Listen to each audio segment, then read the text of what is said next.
so excited that y'all are here. This is going to be, it's supposed to be a 12-week planned Ignite program. It starts with Spark, but we are going to probably go over. It's normally 4 hours every Monday, and we're going to condense it to 2 with a lot of homework. But I'm just going to introduce myself briefly. Most of you know me. I'm Alice Limroth. I have been in real estate since 2004. D4 actually finally got my license to be January 4th of 5, even though I took everything. We all know how D4 is. So anyway, started working at a small boutique company in Williamsburg, Virginia, and saw a whole bunch of commission checks across my desk for processing. And I'm like, I am on the wrong side of the desk here. It motivated me to become a realtor. So my feet were running. 2005 was a very similar market to now. The inventory was very slim. So I got my first listing within 2 weeks, and I had multiple offers on my very first listing. I was scared to death. But that's kind of how I started real estate. So y'all are getting in at a very similar time to when I experienced. So I've been there, and I can help you through that. But we're going to go around just briefly because we're going to be together for about 3 to 4 months here, and just introduce yourself to the group. And I'm going to kind of sneak and tell me your why and share with others in the room your why of getting into real estate. I'm going to start with Riley. Okay. I'm Riley, 28. I got into real estate because I graduated college from Liberty in cybersecurity, and I applied to like tons of different jobs, but I didn't have the experience or the security clearance needed for the jobs that were kind of me. My wife was like, "You're really good at real estate." She knows my personality probably better than me, and so I just took her up on it and just kind of fell in love with it. Yeah, that's why I chose real estate. And my name is Annie. I'm retired law enforcement, so I had to have something to do to kill my time, and I love doing sales. Had a convenience store, sold that, and said, okay, it's time for real estate. I like helping people and like sales, so put the two together. My name's Tyler, 27. Was a welder. Decided at that time to get out of that. Shoulders and knees started creaking pretty good. I just, I want a better life for my kids. My wife, they deserve, a lot more than what I give them with welding. So that's why I'm here. Jennifer. Jennifer, I'm 51, and my joints also creak a lot. I feel you there. I got into real estate, well, because I was in real estate about 15 years in Atlanta, but then I had many children after that, and it just never went to fruition for me. So when I moved to Virginia, I got back into real estate now, and I'm so excited to be a part of it. I love people, I love selling, and I think it'll be a great career for me. Hi, I'm 19. I pretty much got into real estate because helping my mom find her new house. Like selling, decided to give it a try. Now, how do I introduce the Zoom people? Can't? I can turn the sound on. They can unmute themselves. You Yeah. should be able to hear it. Okay. Hey, guys. Who's out there on Zoom that can unmute themselves and introduce yourself? Good morning, this is George. Hey, George. How are you guys doing this morning? We're good. What's I your am name, George? George Huffman. Decided to career change here this summer, and I was looking for an opportunity that would provide me a little bit more, expand my contacts and relationships, and I felt this was a really great opportunity to do that. And I like working in the Central Virginia area, so I decided that real estate and working with Keller Williams was the way to go. Awesome. Can you hear me? Yes. Oh, okay. Wow, it's really echoey. I'm Cindy Hughes and I'm 53 and I've been a stay-at-home mom for the last 15 years and I've always wanted to do this. So I figured now that my kids are getting a little older, now is the time to jump in. And I don't know why I just like felt like Keller Williams. So that's why I'm here. It's the only place I came and stayed. And Cindy, can I brag on you a little bit? Sure. So she has already got a listing and already got it under contract. Yeah, it was the same as yours, like the first one and then multiple offers and my phone was ringing off the hook. Yeah, but congratulations, that's awesome. Thank you. And is Roxanne on? Yes. Hi, my name is Roxanne Harris. I was nursing for 20 years and decided I wanted to spend more time with my grandchildren. And I had been looking at real estate for quite a while. I had done home decor before and a little tiny bit of staging. So I really love it. It's great. I had interviewed a couple of different places and just loved everything about Keller Williams. So I decided to stay with Keller Williams. Awesome. Thank you, Roxanne. Is Marissa on? Yes. Hi, Marissa. Sorry you couldn't be here today. I'm sorry for the circumstances you're in. That's okay. Nope, I wasn't going to miss it. So I had to make sure I got in somehow. So what brought me, I am actually still currently working for Genworth Financial for long-term care.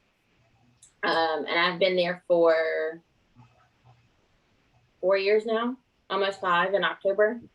What got me into real estate is me and my husband were looking for homes and I worked with several different agents. None of them were Keller Williams, but we worked with several different agents and I did not like any of the ways that they were showing homes, the way that they did things. So I was like, you know what?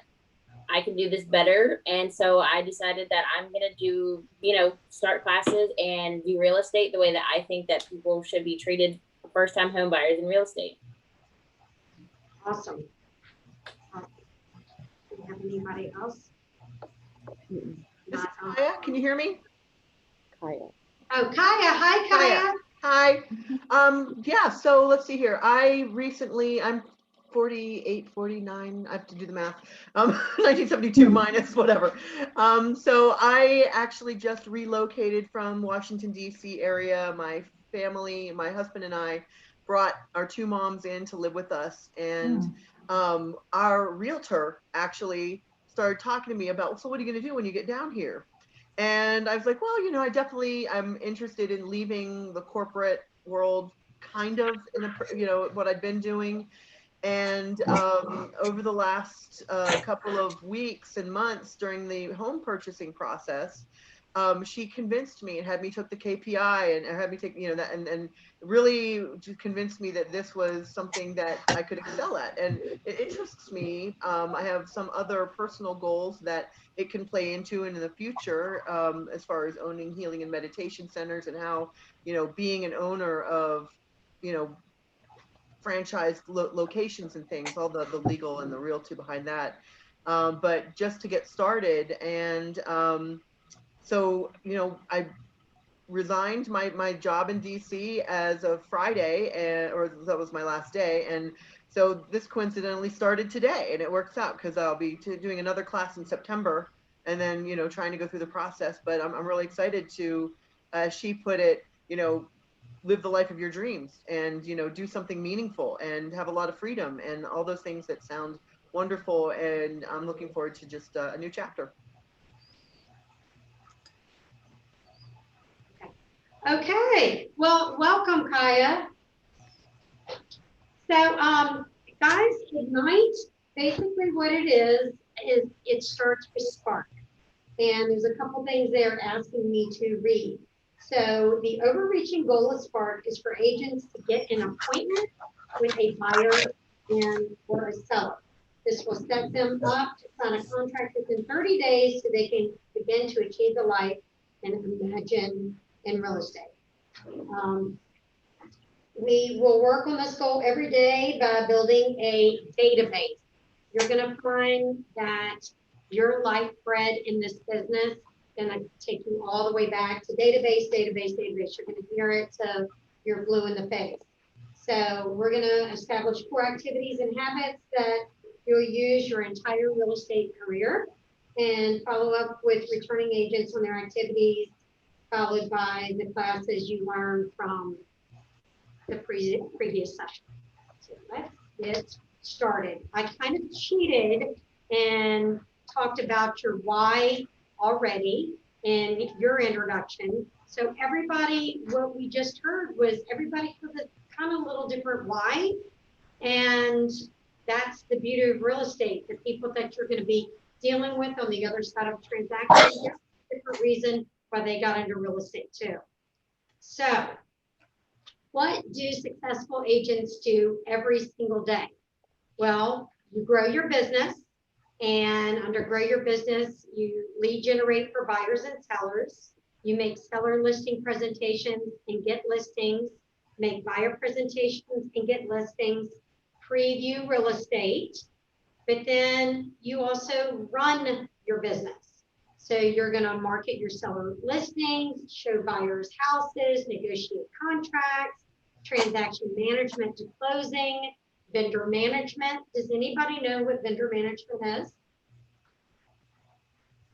Okay, I'm going to pause there. Vendor management, you are going to start not only building your database for who you're going to be doing business with, but you're going to build a vendor database too.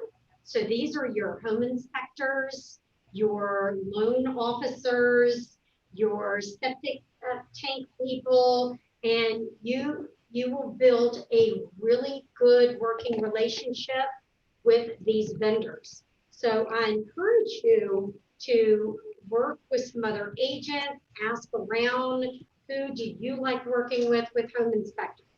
And also, when you are encouraging a buyer or seller to use a particular vendor, never refer them to one. And we'll go at more length into that because of risk management, of why you do not want to just offer, I want you to use this person for mortgage, or I want you to use this home inspector. Always provide 2 to 3 and let the seller and the buyer in or choose, okay? And just, we'll get into that, why. Set goals, compliance risk management, just talked about that. Attend training and get coaching, and then manage money.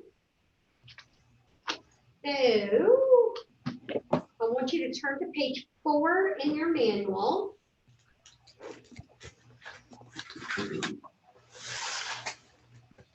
All right. So, here's the secret to being a successful real estate agent. Ready? There is no secret. Success leaves clues, so we know exactly what successful agents do every day. Every day, agents do 2 types of activities, the grow and the run, okay? So every time you do any of them, know that you're doing this to achieve what you want. Each activity on the slide, if not obvious, why it's important to your business. Goal of our time here is model what successful agents do every day and show you how to do it. All right, so on the little ahas, I want you to each write down on the grow side a couple of ahas that you feel like would be important to grow your business. And then on the right side, do a couple of ahas to run your business. And this is, Marissa said she was perfect because she said, I dealt with several different realtors and they did it differently than how I would do it myself. So this would be the time. How do you want to facilitate in you growing your business? A couple of ahas there. And then what me as a realtor will do to run my business. Just take a couple of minutes and do that.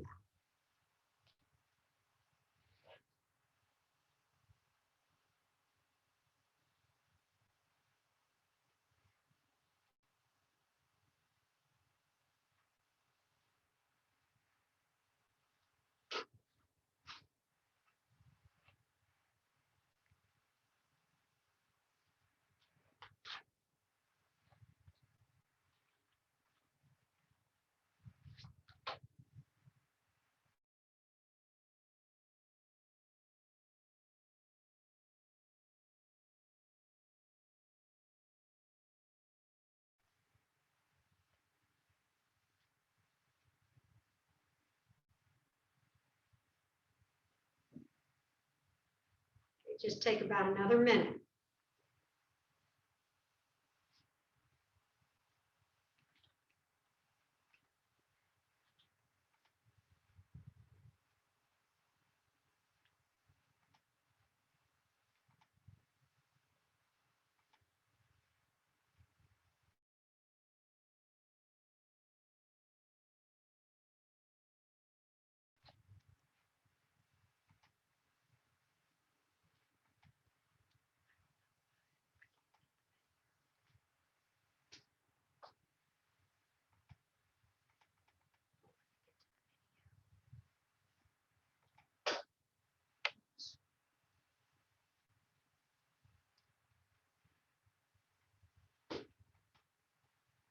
Yeah, there's supposed to be a video.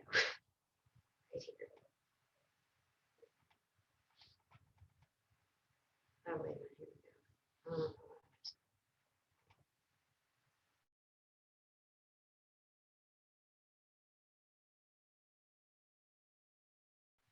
I wonder if you have to pull the video online. My computer. All right, well, I'm trying to work, getting the video here. Does anybody on the Zoom want to share a couple ahas on the how to grow your business?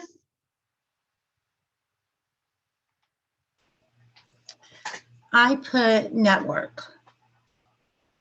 That's a good one.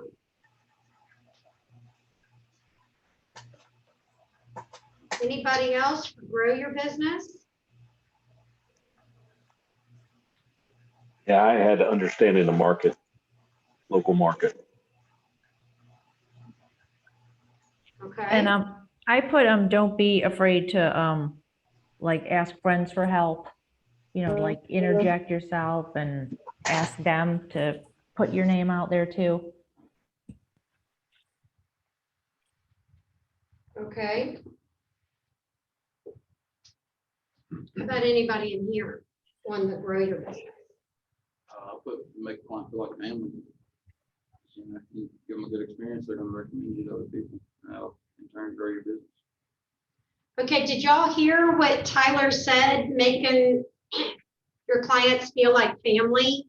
Mhm. So that goes on the relational side of that. That's almost the foundation of Keller Williams.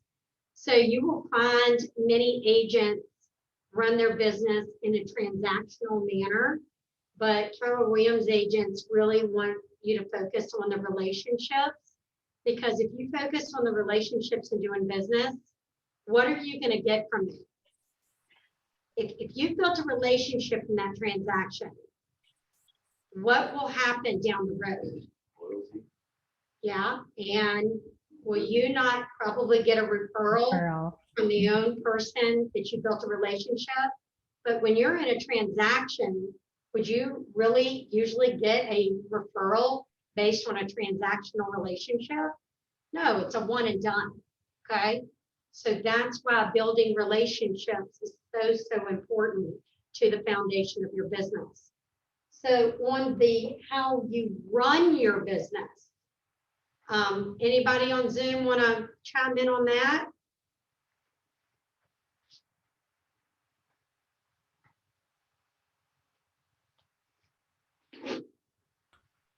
Kaya?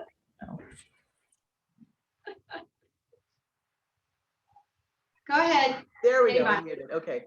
Well, I was scrambling a little bit initially because I don't have a manual, so I was a little distracted, I apologize. Was there a manual that was with this course? Yes, we tried to get to everybody on Friday to make sure we got their manual to them, and we apologize. Oh, okay. But I did not have your contact information over the weekend, so I apologize. No worries, no worries. I'll have it for next time. And I was following what you were saying as far as the first question. I was thinking that myself as far as building relationships. And could you repeat the one that you just posed? Oh, an aha for how to run your business. Well, I think it kind of stems from the building of the relationships. I certainly will probably mirror what my own realtor had done for me, my Keller Williams realtor. I was watching a lot of what she did and taking mental notes throughout the process. And that's certainly where I would start. I always like to see what other people have done and take best practices and continue with that kind of thing and build on that as a foundation at least. Okay.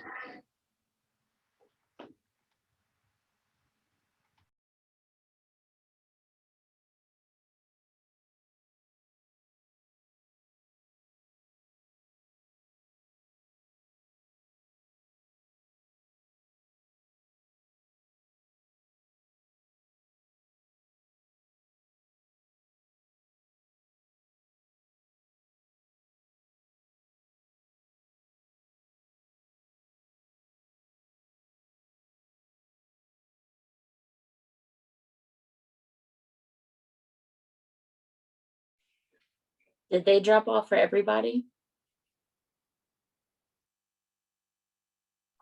Yep. Me too. Okay.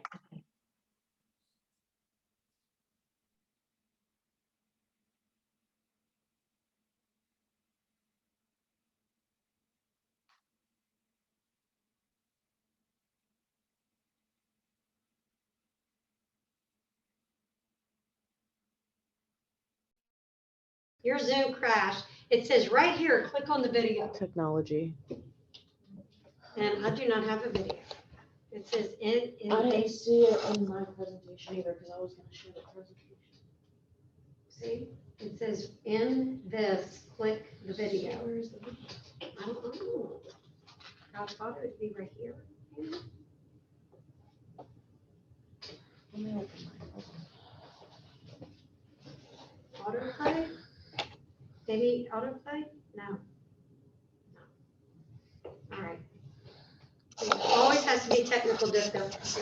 Okay, so we did not watch the video. So basically, Gary speaks, and we're going to pretend he just did. So nothing else about your business will have as big impact on it as the number of leads you have. And this should be your number one priority is leads. But how do you get leads? From your sphere, okay? So, sorry about the video. We're gonna jump. Hi, I'm Gary Keller.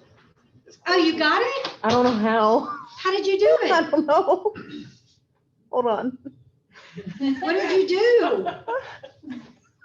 She's dead. Just give me a minute. All right, well, you come and do it on mine too. Let me share it Oh, on yeah, here Gary first. Keller. That's so funny. This is the first time we're doing Zoom and this. Yours doesn't work. Well, can we just at least hear it?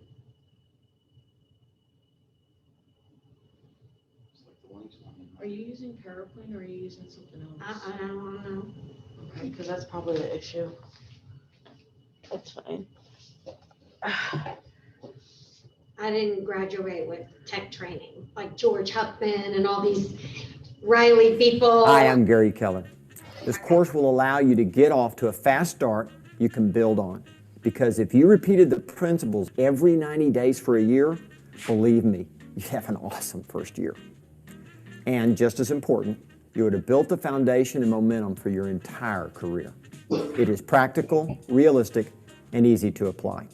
It's about the fundamentals that determine your level of success in the business of real estate.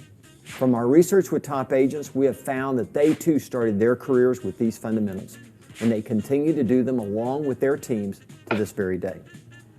And it's not hard. It just requires a little focused effort, a few hours every day. Now, there is really just one way to achieve the goal. It's lead generation. Other skills are important, yet without leads to work with, your skills won't mean a thing. Dealing with business never takes precedence over what? Finding business. Never. Research shows that top producing agents make lead generation their #1 priority and the one thing they make sure they always get done. You can do this. And when you do, you will get the leads, the relationships, the experiences, the career, and the income that you want and deserve. Go get them, and good luck. All right, go get them. All right, so did y'all know, according to NAR is your National Association of Realtors, 66% of sellers and 41% of buyers find an agent through a friend. That's pretty good. So we are gonna do a little exercise. So everybody in here should have a cell phone. So get out your cell phone. All right. So go to the contact section in your cell phone and scroll all the way to the bottom of their contacts list and look at the number of contacts that you have in your phone. So go all the way to the bottom and there should be a number. All right, so take the total number of your contacts and multiply it by 6%. Okay. This number gives you the average number of real estate actions that will be happening in the next 12 months within your own sphere of influence. Okay? Once you have that number, multiply it by the average commission rate in your marketplace. So the average commission rate in our marketplace, let's just say, is 3%. This number will highlight the path to the amount of money you wish to make. So we're going to go through, if anybody wants to be a guinea pig, does anybody want to be a guinea pig that has decent contacts? And we can do the math. What's decent? What number did you have for your contacts? 110. 110 contacts. Okay, do you want to be, I don't know why someone's calling me. Hold on. My phone just froze. I love technology. All right. All right, 110 times 6% is 6.6.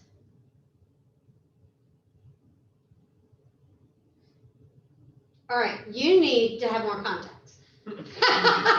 Does anybody have more than 110 contacts? I got 463. 463. Well, that's good. So 463 times 6%, 27.7. Let's just round it up to 28. So 28 real estate transactions in your own sphere within the next 12 months. You have 28 opportunities. That is an average. And then you times that 28 times 3%. You have potential to make $84,000 in your first year. Did y'all see how that math worked? So what is the key? What is the key to that little exercise? The amount of people you know. Database. So we are going to go through defining your sphere, because a lot of people, we're going to start with the sphere. People you have met in one way, shape, or form is a sphere. People you have met in one way, shape, or form. I know this sounds elementary, guys, but you would be amazing after this exercise. And when you go home to do some homework, you'll realize you know a lot more people than you thought that you knew people, okay? And you got to also stay in touch with them because they might be likely to make a move. So go to page 7 of your workbook. And Kaya, we're going to make sure we get a workbook to you. We need to, are you local, Kaya? Yes, I am. Huh? Yep, I'm here in Lynchburg. Oh yeah, if you come back today, I'll personally meet you and we'll get your that little workbook in your hand. Okay, great. I can do that. Sure. Yeah, awesome. So page 7 in your workbook is defining your sphere. And see where it says, do I have this slide? Shall I? I don't know. No. I don't have that. Okay. So number 1 has family. Well, if your own family is not your sphere, that you need to at least get somebody in your family to your sphere because they want to make sure you are successful. They're your family. Now, I know from experience, sometimes you do not want to do business with your family. It causes a lot of problems. However, that member in your family, Riley, do you have a local family here in Lynchburg? Nope. No. No? No. Wife? Yeah, well, I'm from Frank County, so Okay. I got local around me where I'm at. Okay, but, Per se, Lynchburg. okay, okay, but you're married, okay, and your significant other is who? Virginia. Regina. So Regina's sphere, Tyler, is also your sphere. Do you see how that works? Yeah. Okay. Jennifer, name a family member over 18 in the area. My dad. Okay, your dad. Yeah. Do you know how many people your dad may know? Yeah.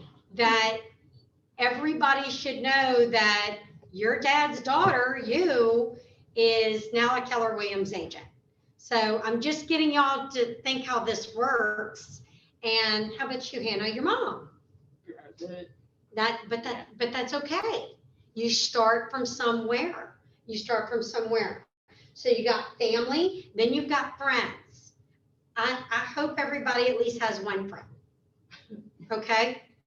Now I'm getting ready to share with y'all a little story, and y'all will not even believe it, of how my entire real estate career unfolded overnight. And it was one person, and they were not my family, and they were not my friend. So we're going to go to number 3. Anyone who you've done business with or has done business with you. That was my number 1 referral contact in the trajectory of how I started. So there is a gentleman by the name of Robbie, and I was a brand new realtor in Williamsburg, Virginia, and I got this listing. And when this listing, they do what? The buyer does a home inspection. And when the home inspection came back, there were some items that needed done to the house. And I was recommended in that vendor management we talked about earlier. I was recommended a couple of people that did odd jobs to help with home inspections. And this guy, he was not a master electrician or a master plumber, but he had a contractor's license and he was able to facilitate a lot of items. And he had a group of network under his own, he was a handyman, basically. So I reached out to him and sent him the home inspection list, or these things that you could do. Another realtor in my company gave me your name, and we met. Okay. That one young man came and did the all the home inspection items for that house. And I really liked the way he conducted his business. And I said, I would love to have a relationship with you and put you in my vendor management program. I didn't call it that, but for the sake of this, on my vendor list. And because I'm hoping to be a rock star realtor and I'd love to give you business, but would you do me a favor? Can we refer each other? So when you're going out doing odd jobs and people are getting their house on the market, can I give you a handful of my cards? And I'm going to put your name on the back of these cards. And anytime you refer me, and I'll ask, well, how did you get my name? They'll flip the card and say, Robbie sent me to you, and I'd love to send you a little thank you gift. Guys, this man, in the course of my first 3 years of real estate, gave me over 17 referrals, totaling over $4 million in real estate. This is a person that was not my family and that was not my friend, but I did what? I did business with him. And we ended up, so every time his company was called Rob's Jobs, and every time he got a lead, a lot of people were hiring him to do stuff to their house to be able to what? List it. And they didn't even have a realtor yet. So while he was there, he goes, hey, why are you making all these repairs? Well, we're getting ready to list your house. Well, let me tell you, this girl, she will never treat you better. Bam, I got a listing. Bam, how did you hear from me? Well, this Rob referred you. We'd like you to come over to do an interview. I would send Robbie 4 movie tickets for his boys. Outback Steakhouse, $25 gift card, $25 to Lowe's, every time. Did I wait to see if I got a transaction, or did I just send him something of value, like $25 to $50, just because he referred me? I sent him an item of value just because he referred me. This became a running joke. I was at a different company at the time. We don't need to go there. But my managing broker came to me and said, there's a man in our lobby. I was with some people in the conference room, and he won't leave. He needs 10 business cards with his name on the back. I'm like, oh my God, I got up from the conference room. I ran back. I wrote Robbie on the back of and I said, Robbie, seriously? And he goes, I know, but I just need, can you give me 20? I ran back to my office. I took a magic marker. I put Robbie, and it was like, he felt like every time he gave me a card, he knew he was taking his son to putt-putt or taking his son to the movies or going to water country. So we just had this fun working relationship. But guys, that was a lot of money to equate in dollars. You can do 4 million in sales times 3%. How much did Alice make in just that scenario? Now, of course, I had a split, okay? But 4 million times 3%, that's $120,000. And because you're at Keller Williams at a capping company, say I did that in 1 year, that was $108,000 you had in your bank account from one relationship, okay? So I share that story because it only takes one, Hannah. It really does, okay? So don't feel like, oh my gosh, I only had 114 in my contact list. I want you to be thinking about your sphere. Who do I know that knows who? Okay. Who in my family knows who? Sit down, have dinner with your dad. Say, Dad, I need your help. Have dinner with your best friend and say, I need your help. I'm going to do this fun little thing. I'm going to give you a whole bunch of business cards in the name of it, and I'm going to give you an item of value. Don't know what it is yet, but we're going to have fun. Whatever it is, make it work for you, okay? But he is my guy. I mean, he was like my A plus, A plus, A plus, A plus of referral. And he fell into my number 3. Number 4, parents of a friend or a child. That was the your dad's scenario. 5, contacts you have generated going about your real estate business. So I'm going to think of Tyler right now, welding. Who did he meet when he was a welder? Who are those guys that they were blood, sweat, and tears, dripping, sweating, welding? My brother is a welder. I know what you do, and I know how hard that is to work. But you had relationships there, and build upon those. Don't forget who those are. 6, people in your community association or religious association. Maybe somebody you might go to church with, or maybe something, maybe you're in a local bunco group, or you're, you've got your son, what does your son do?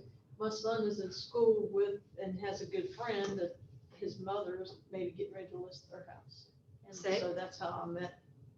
He's only 15, but that family is like 100 and probably at least 1.2 million. They'll be listed. Whoa. Wouldn't that be something? Oh, I got my first listing. It's 1.2 million. Well, then we're going to all. I'm working on it. That's awesome. So when you go back to St. Thomas?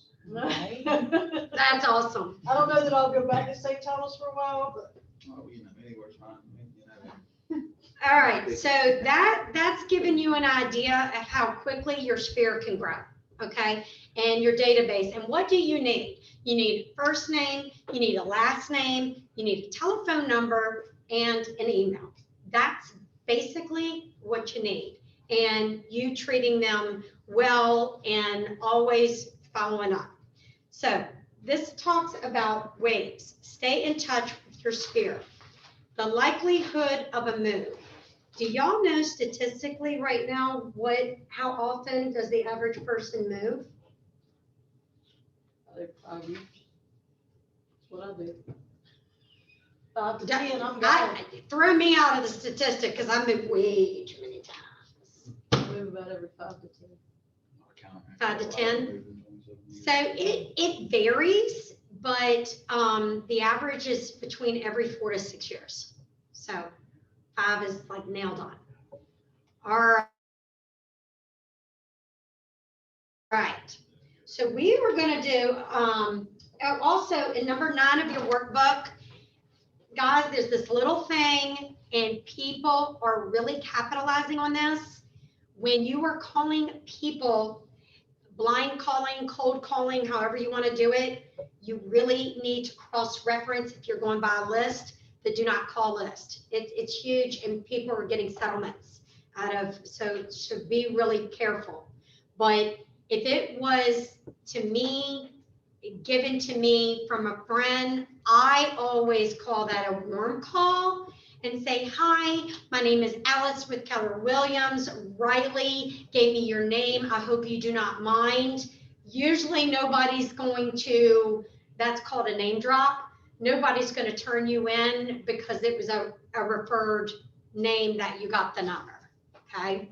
So just know your do's and don'ts on the compliance to not call list. So right now, guys, we are going to do an exercise. This is called FORD. Practice the FORD method. And FORD stands for family, for the F, O, occupation, R, recreation, and D, dreams. Okay?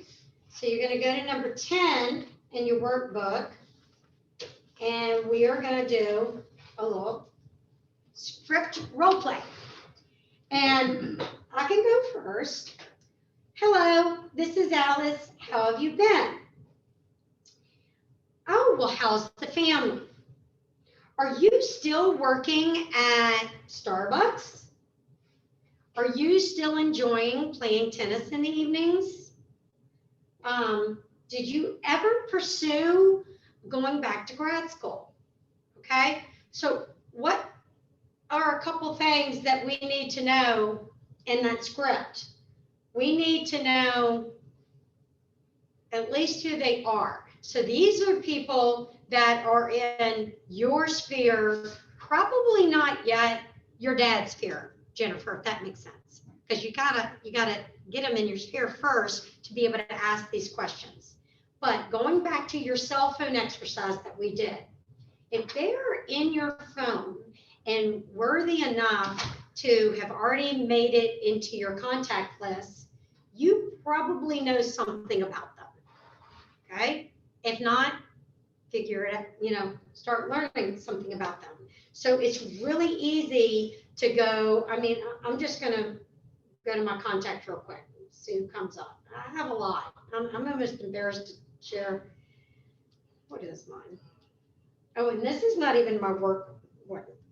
I don't have anybody on work phone. I have 1,264 in my personal phone and probably duplicated that in my work phone.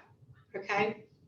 So 1,264 contacts and just grabbing one. Okay. I went to Z's. I have a person in here that used to be a realtor in Lynchburg that moved to California. Now she happens to be my first one. Why did she make my personal list? Because I'm team leader? No, I was on a committee with her at Lynchburg Association of Realtors. I was on a committee with her and we hit it off. But why would be a good reason that I might want to call her today, even though she's in California? She's got a buyer that's looking for a house in California. Right. No, she was a realtor here and she's not here anymore, but she's still a realtor.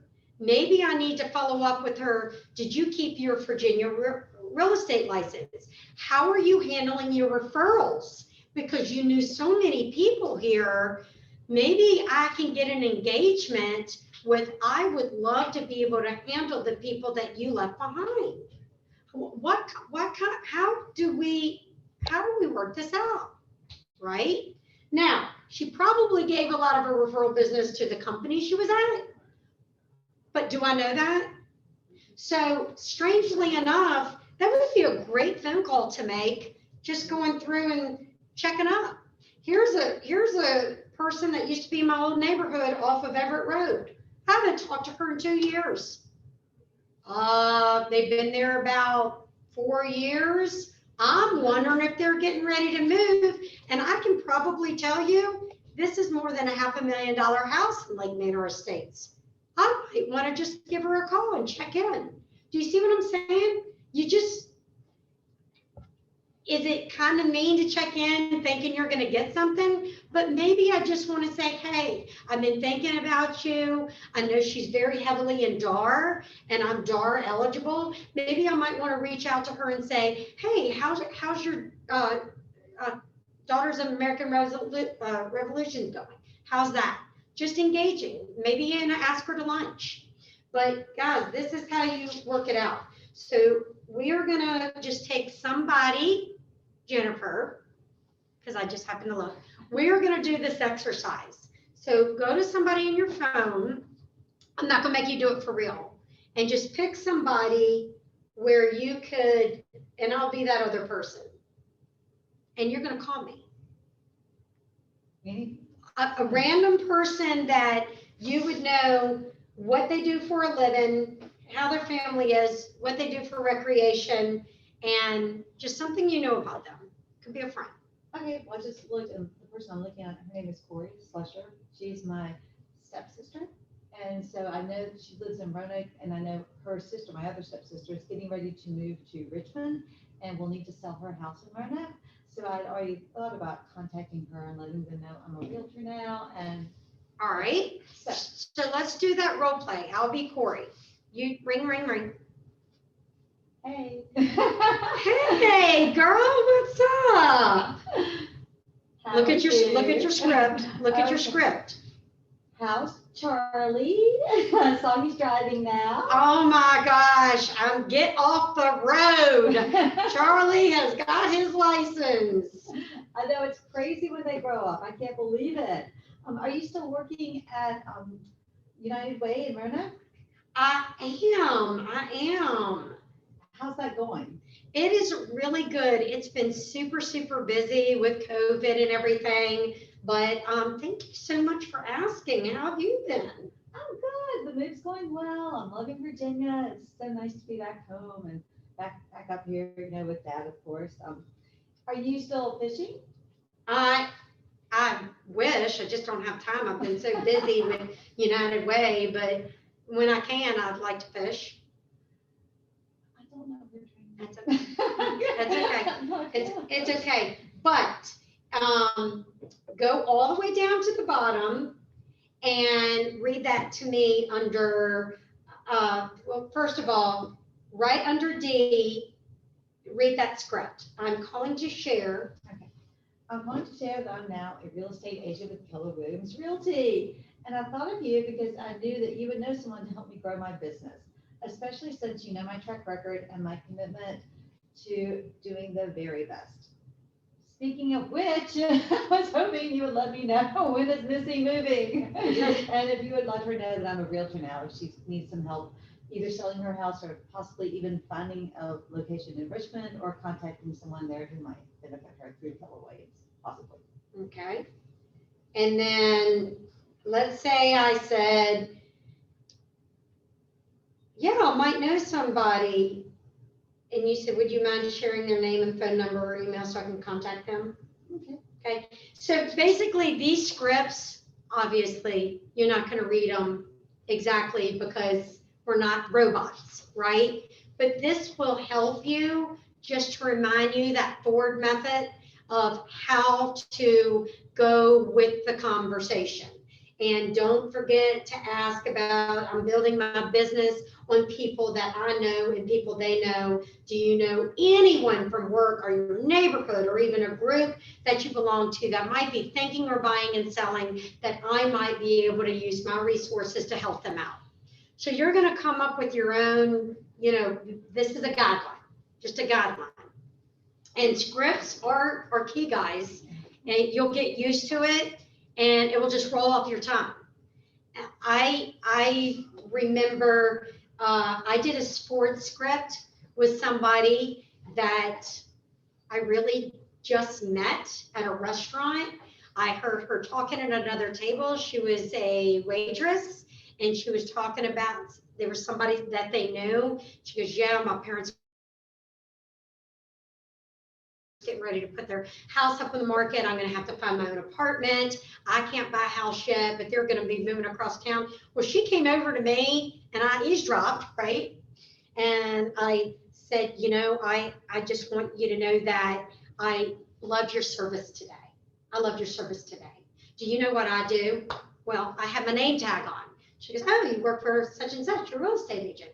I said, yes, and I apologize in advance, but I overheard your parents are going to be listing and moving across town. Do you know if they already have an agent that has exemplary service, just like you gave me today, that I might be able to help your family?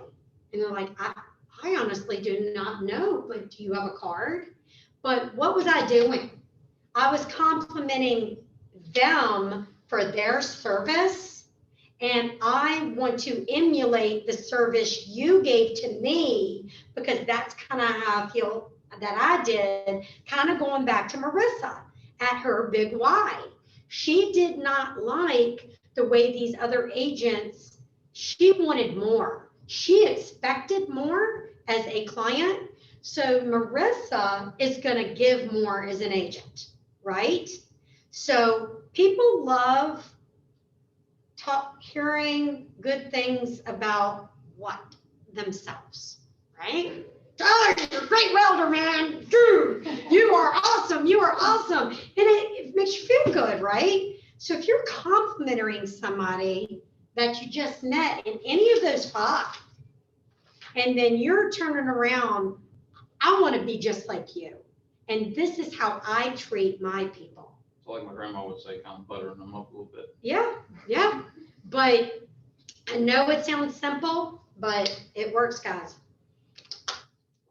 All right, so what time do we have? All right. At 11 o'clock, we're gonna take just a miniature potty break for about 5 minutes, but I'm gonna keep rolling. Okay. Let's see. Okay, where is that? I'm trying to follow in y'all's handbook. So the command thing where it says log into command and help you with your contacts. Who has already done their onboarding with Shalaya? You Hannah have. has. Okay, and did you, No one else has their license but Riley.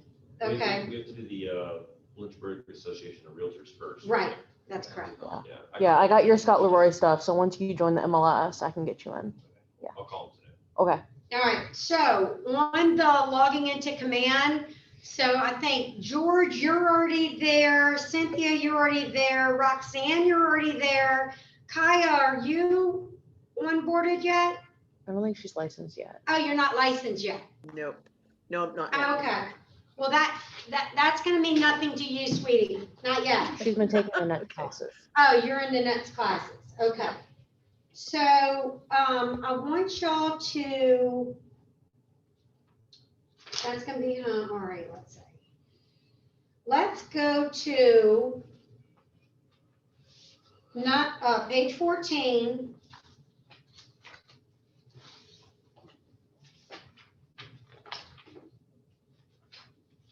Turn ahas into achievement. I know I'm skipping around. All right.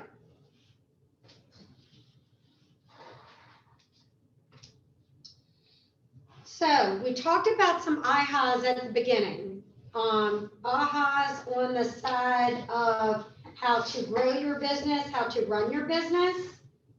Going back to those and looking at what you wrote down, write in your notebook, how has your thinking changed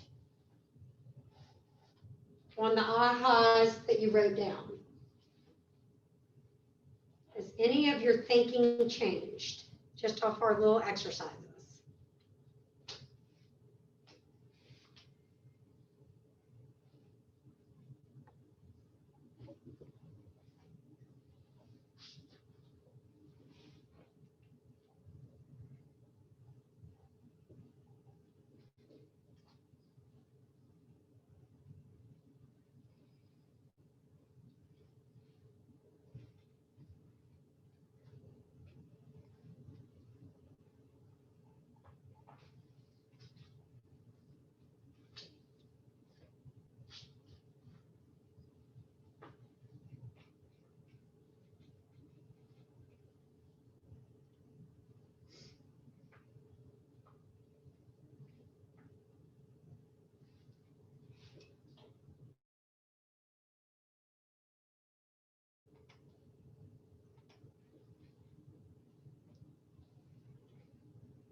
All right.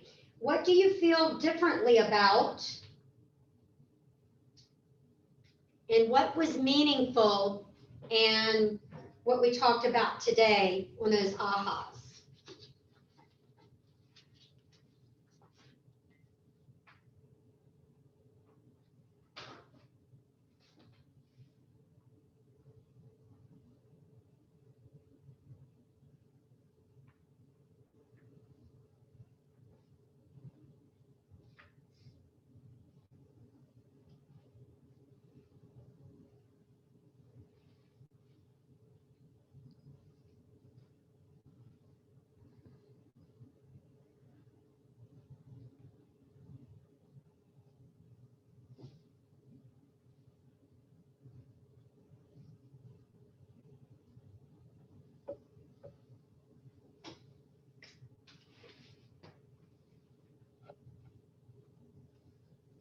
the next one, how will your behaviors be different going forward?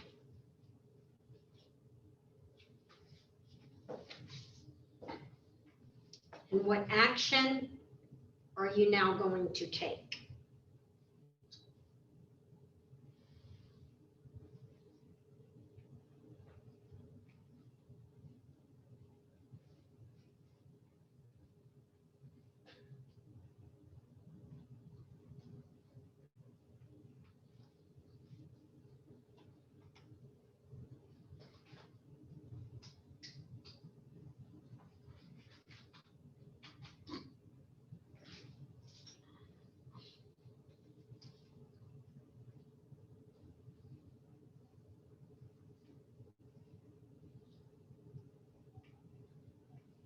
And then finally, what tools, models, or systems will you use? And how will they make you accountable?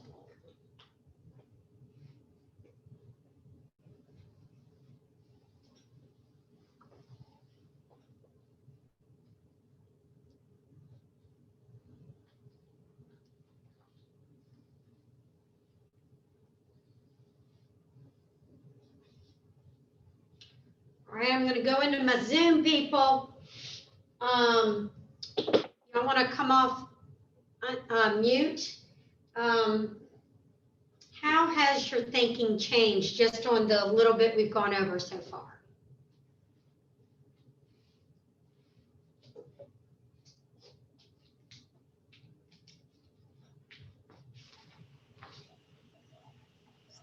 Anybody? I put don't be afraid to ask other professionals for referrals or help or to tell other people. Okay, is that Roxanne? Yes. Okay. So Roxanne, what did you do before again? You worked in health, right? Yes. And not to put you on the spot, but I guess I am. Does all your colleagues know what you're doing now? Absolutely. Good. And they all have cards. Good. All right. What do you feel differently about now?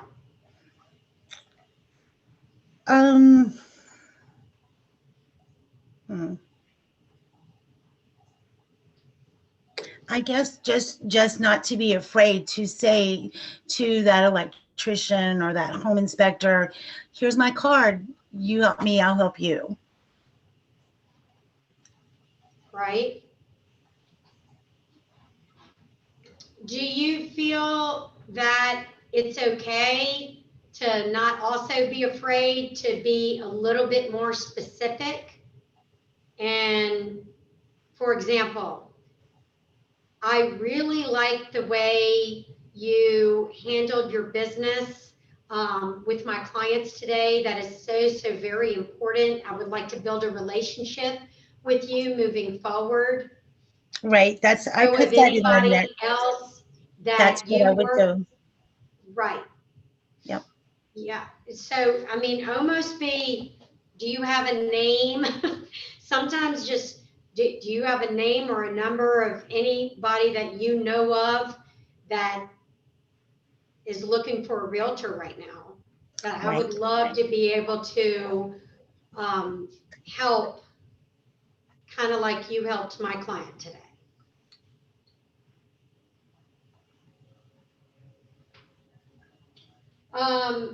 Hey, Cynthia, how will your behaviors be different going forward?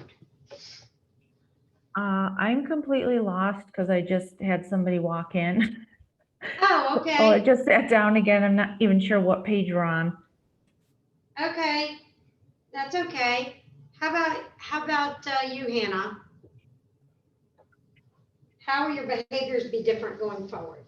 I need to more actively post on my social media to let people know what's currently ongoing with me and where Okay. I'm at with this. Okay. All right, so more engagement. How about you, Tyler? Basically the same thing. said I'll make myself known more, reach out to people. Because, I got like 63 contacts in my phone, and that's because if I was welding, if they weren't directly involved in my work or my family, I didn't really worry about it because I had a lot going on, so I need to get back. And I have a bunch of friends in high school, and they're still friends, but I just haven't followed up with them, and I need to start doing that. All right. All right. How about you, Riley? I'm gonna work on listening skills and making people feel good about themselves. Okay. So we're going to take a very, very short break, like 5 minutes. And then we're going to talk about the ways of how to stay in touch with your sphere when we come back. And then I'm going to give some real life scenarios of different ways. And that's kind of like, it's like Alice instructing, it's Ignite, but it's real life stuff and different things we can do. All right. So let's meet back at 11:07.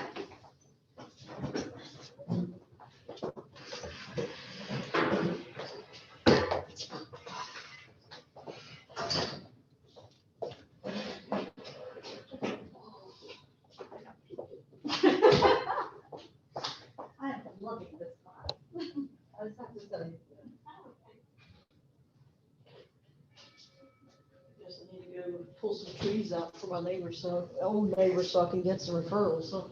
There you go. He's got a couple trees he wants taken out well, the trees are out, but he wants the stumps taken out. Yeah. So I guess I need to call him up. Hey, by the way, when can I come check those out? Because they know a lot of people in Lynchburg. Wait till you got some business cards. Hand them some business cards. Yeah. Mm-hmm. Well, I helped him with his business because he does T-shirts and all kind of stuff, and Okay. hats.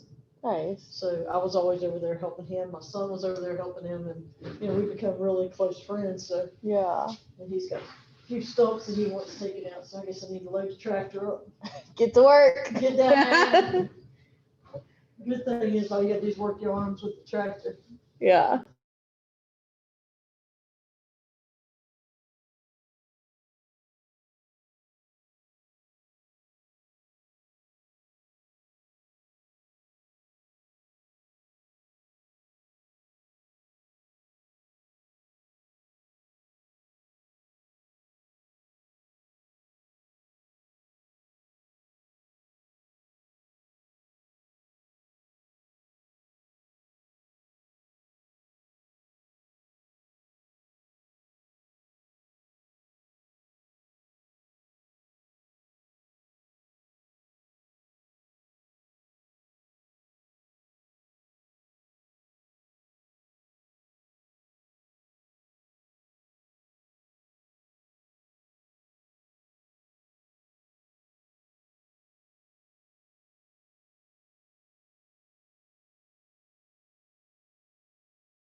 No.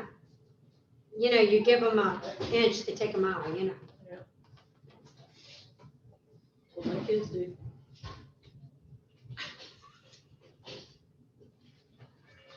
I think it's human nature.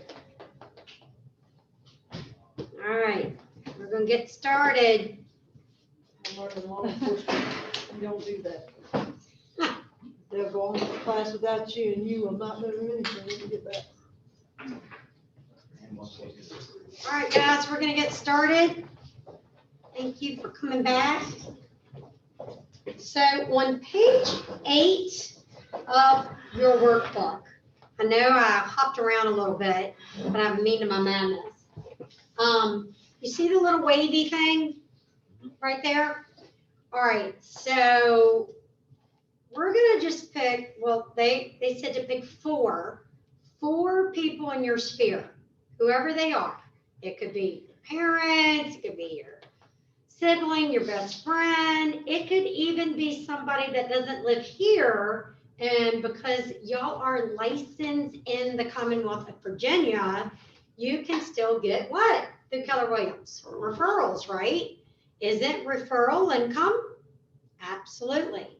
You can ask for a 25% referral, get a Keller Williams agent in California to help your people. And then when they close, you get 25% back and you just made money off the person that said somebody was saying they're moving somewhere to another state. But yeah, right, To Richmond. right. You can get a Keller Williams agent in Richmond to help facilitate that for them buying and then get a piece of that on the back side. What's the normal percentage for referral? 25% 25% is normal? standard. Okay. Beautiful. All right, so this is an exercise where we're gonna use the peaks of the waves in the moment when somebody's gonna move. So grab a, now this says the average person moves every 8 to 10 years, but it's not. It's 4 to 6, because I just read that. But on the NAR statistic. But right after a move, the likelihood that they will move again is the lowest point. So let's use that 4 to 6 module. So if you know somebody that just moved, it can even be yourself. They're gonna be on that little bottom right there, okay? They're most likely not to move right now. The first bottom. Yeah, so pick somebody in your sphere and place it on, they're the most likely person not to move, okay? Now, They just bought a home. they could have just bought a home. They're most likely not gonna move in probably the next 4 to 6 years, okay? Now, who else out of those 4 people sphere, and everybody should have at least 4 people that they're thinking of. Who is the person in your sphere most likely gonna move first? And put them over in that number 1 spot.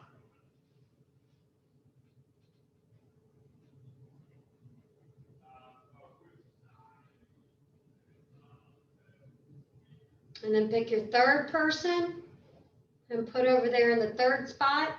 It's going to take them a little bit more time, but they're most likely going to be the next person to move in your sphere.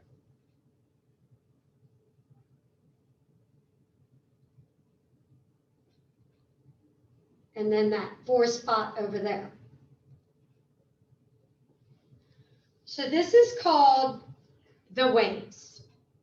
And it gets you thinking. All right. And then it also gets you to know what else do we have to do when you're in the wave. So in real estate, it's all about touches. They say to truly touch your sphere. I know this is going to freak y'all out, but you should touch them in a way 36 times a year. 36 times. That's a lot, right? So does that mean you got to call them 36 times? Is that a touch? Well, that's a touch, but is that kind of unrealistic? They're going to be like, Annie, give me a break. I love you, man. But but a touch could be a newsletter. A touch could be, hey, Cynthia, I was driving through your neighborhood and I just thought of you today. I just wanted you to know, I was just thinking about you. You didn't talk about real estate, right? But you just touched her. But what does that do? If you've already done your job and you've already done the Ford method of going through and letting them know in that script of what you are now doing for a living. My point is, guys, your sphere, who you have already, by next Monday, everybody in your sphere should know what y'all are now doing for a living. That is basically your biggest homework. Trying to set up your database, making sure you have a first name, a last name, an email, and a phone number, because when you meet with Shalaya, she will be able to take your phone and with Scott Leroy, and they can upload your contacts to Command. And your Command is your working database that you get by being at Keller Williams. And you will learn through Shalaya's trainings, because she's amazing and stuff like that. You will start to learn how to facilitate my Command database that I started just based off of, you know, a first name, a last name, a phone number, and an email. How do I get that over here and start doing that 36 touch? Well, Command has this thing called Smart Plan. Smart Plan has a tagging mechanism. And in the tagging mechanism, you can put, you can make your own tag. You can say, I feel like they are going to move in the next 4 years. Okay. You can say, tag 4 through 6 years and tag them. And then you're going to start touching them. You can do a, hey, I was just thinking about you. You can load them in the Smart Plan because you have their email. And you have now your own personal assistant through Keller Williams technology, and you're not even doing it. Email for you. Yes. And Shalaya will help you with your first few Smart Plans. Once you've done a couple, it's very, very easy. But the key is, you don't have the fundamental in the database, the Smart Plans are completely irrelevant because the Smart Plan's pulling off of how you've tagged it. Somebody you met at an open house.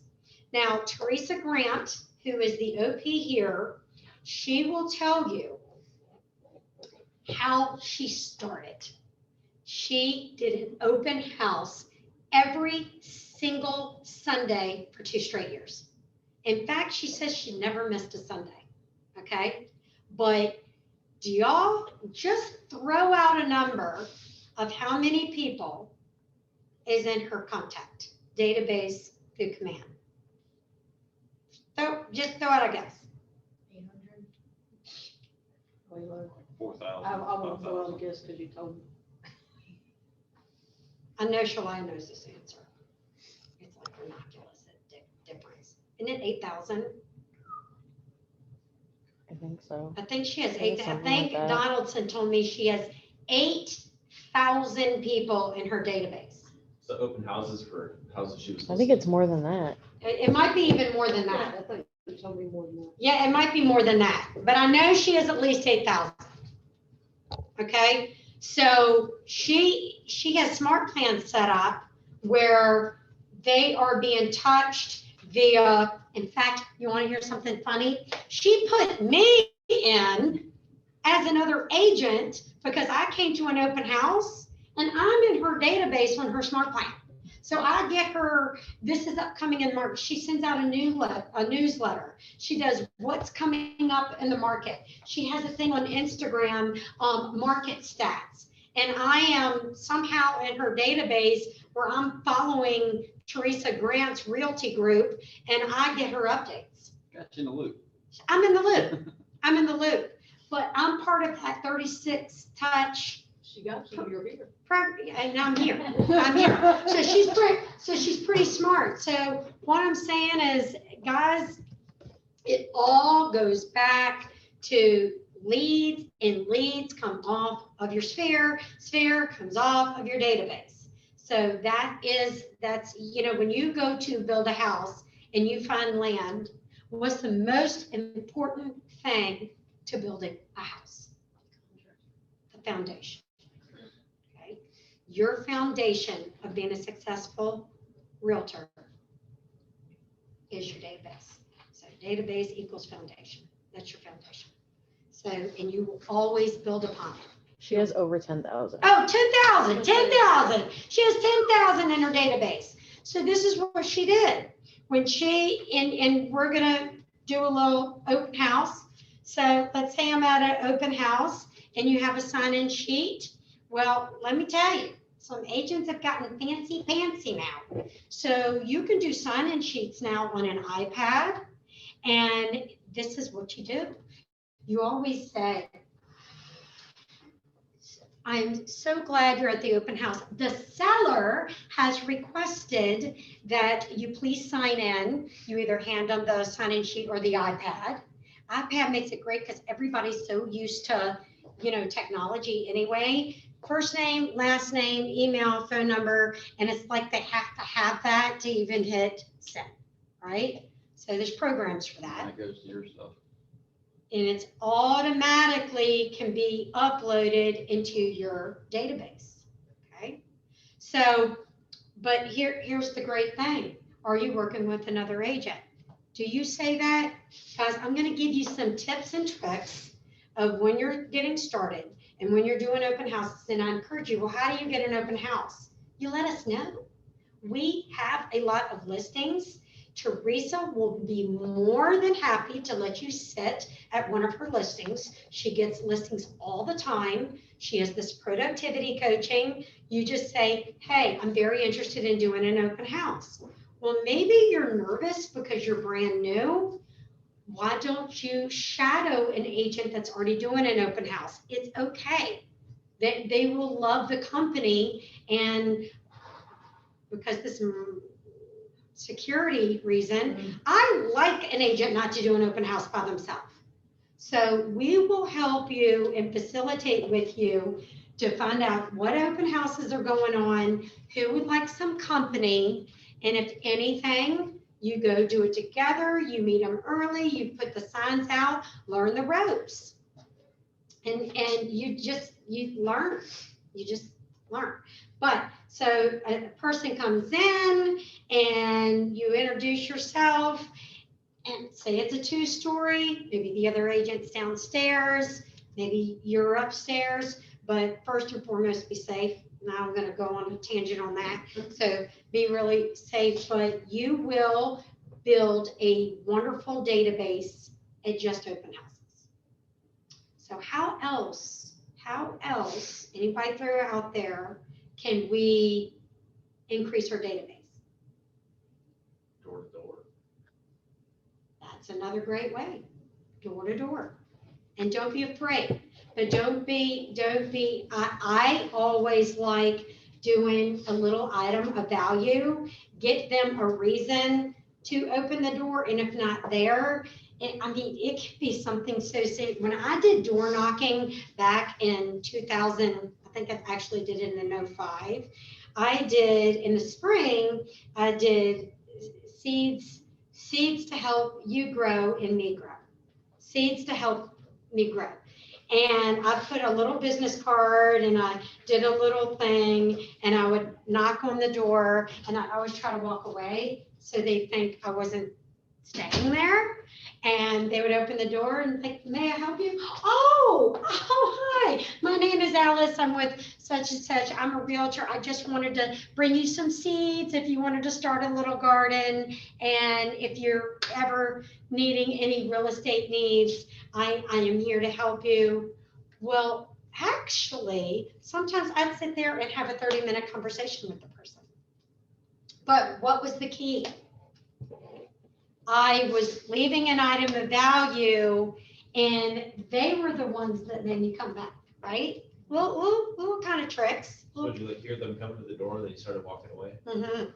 So you're not got that like ultra feeling like. Okay, all right, and here's another little trick I did on for sale by owners.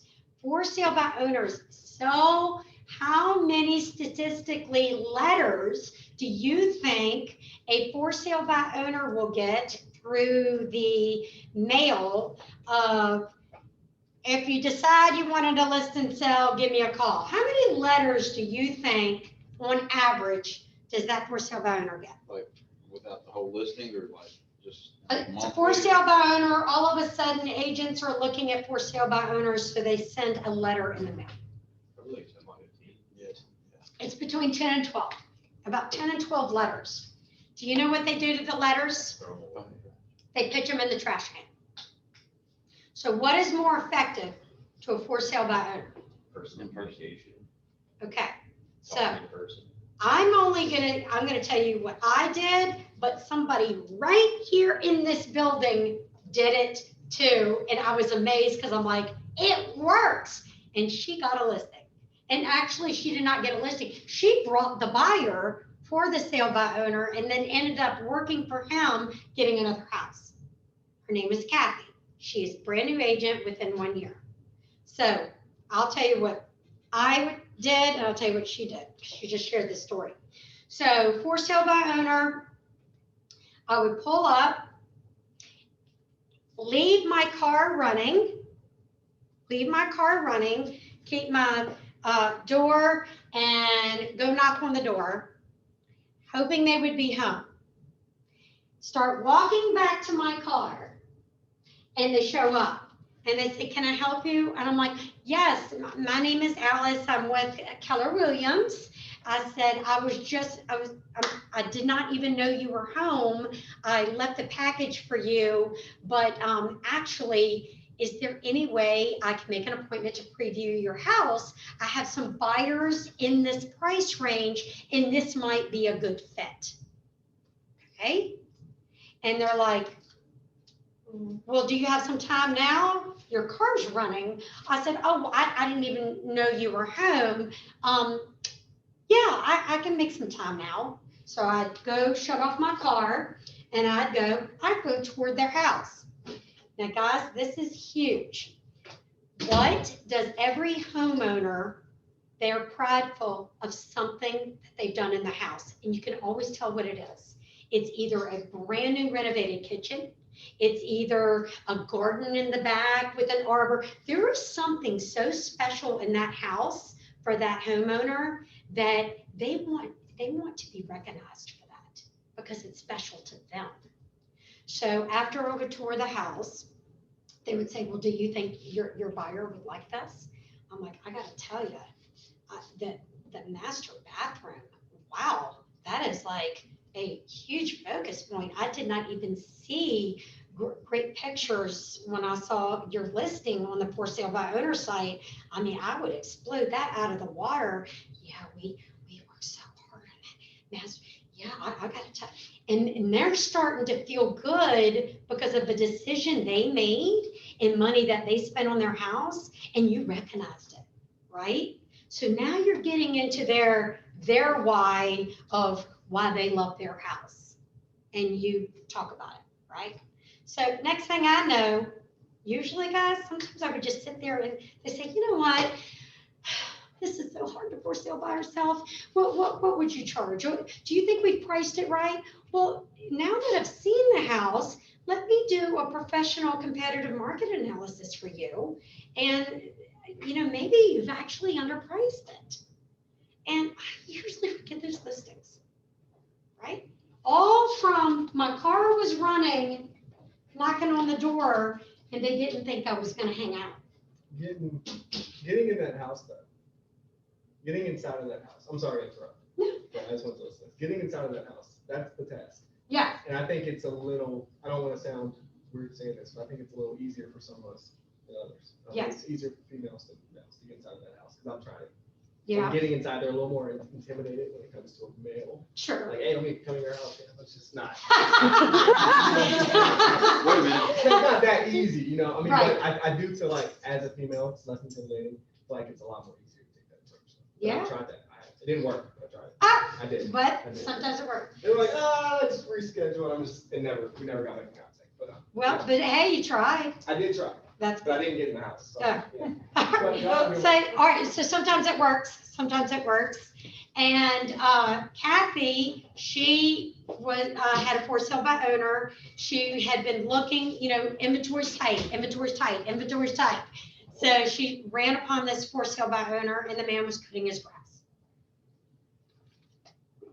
She went over there and she introduced herself saying, I see you're trying to sell the house by yourself. I really have a buyer, this might work. And they got into conversation. Next thing I know, he invited her in. Yes, he was a woman. She was a woman.